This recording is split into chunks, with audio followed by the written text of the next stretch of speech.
In the name of Allah, who is most merciful and very kind, dear students, this is Arif Hussain Shah, lecturer English. Today our topic is language. What is a language? The method of human communication, either spoken or written, consisting of the use of words in a structured and conventional way. Language is a source of communication for a particular society, for a particular community, or for a particular country. There are many languages in the world, for example, English, Sindhi, Urdu, Persian, Latin, and Greek. These are many languages, but we are concerned with English language. English language is the lingua franca of the world. Lingua franca means a common language that is spoken in all over the world or most of the countries. For example, we have our national languages. Urdu is our national language.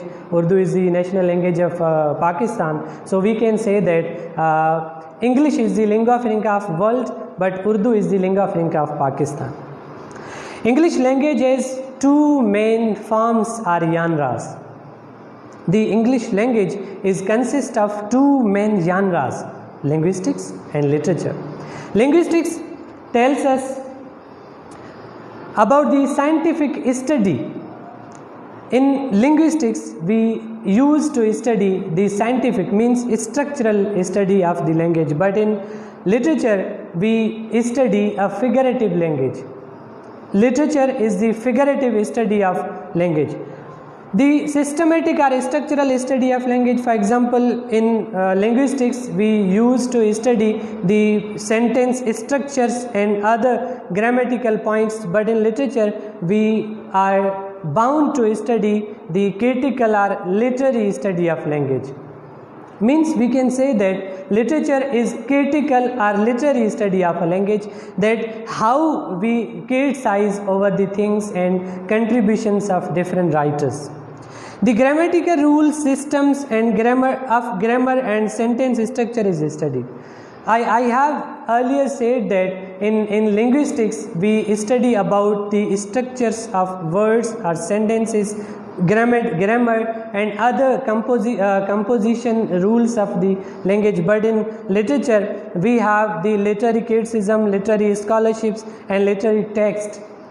Literature is the I can say that soul of a language, but linguistics is the body of language. So you can understand the importance of soul and body in a single thing. There are many branches of linguistics, but I have noted down some of them. Phonetics, the study of speech, sounds or pronunciations. Phonetics is the study of sounds or pronunciations. Phonology is there.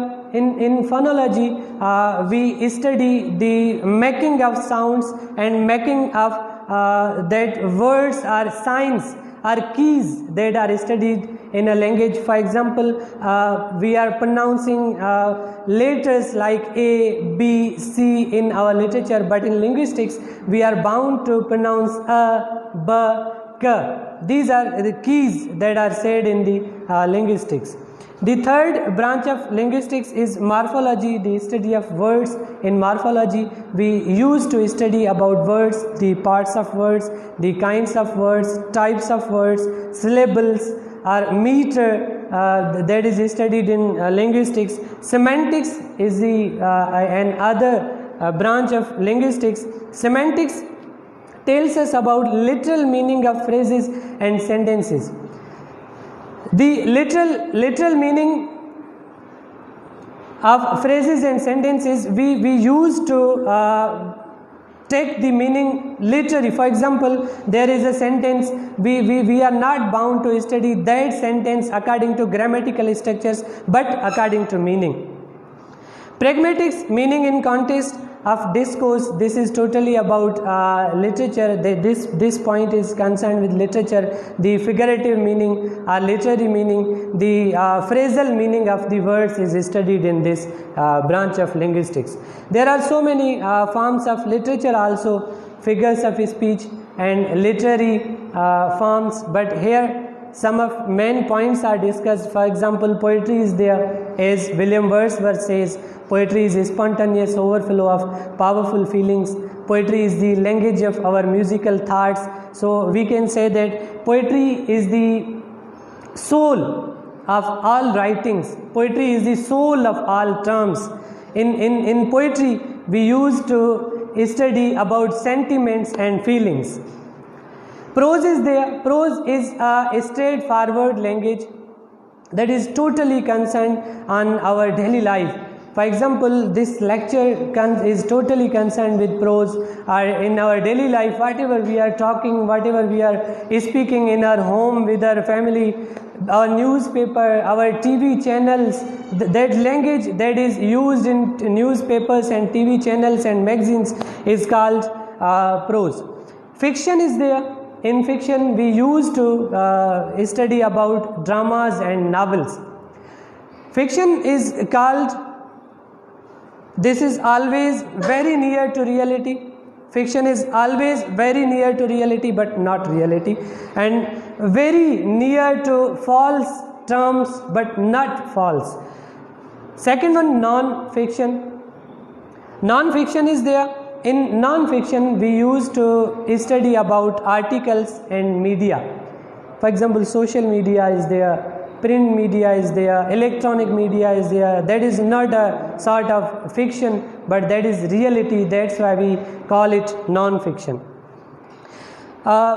Keep in your minds that at very first, in the beginning, in old language, there were only two forms of language. Only two forms of language. First comedy, second tragedy. That definition is given by William Shakespeare because his beginning or his initial works in language were totally consisting on comedy and tragedy. Comedy is the happy ending of each and every work, and tragedy is sad ending of each and every work. So this was totally about today's topic, the language, and these are the topics that will be covered in our next video, romantic and classical poetry, as we have discussed about poetry. So there are also forms of poetry, romantic and classical, and fiction and non-fiction are the points of prose, and drama and novel are points of non-fiction. So thank you so much. Allah Hafiz.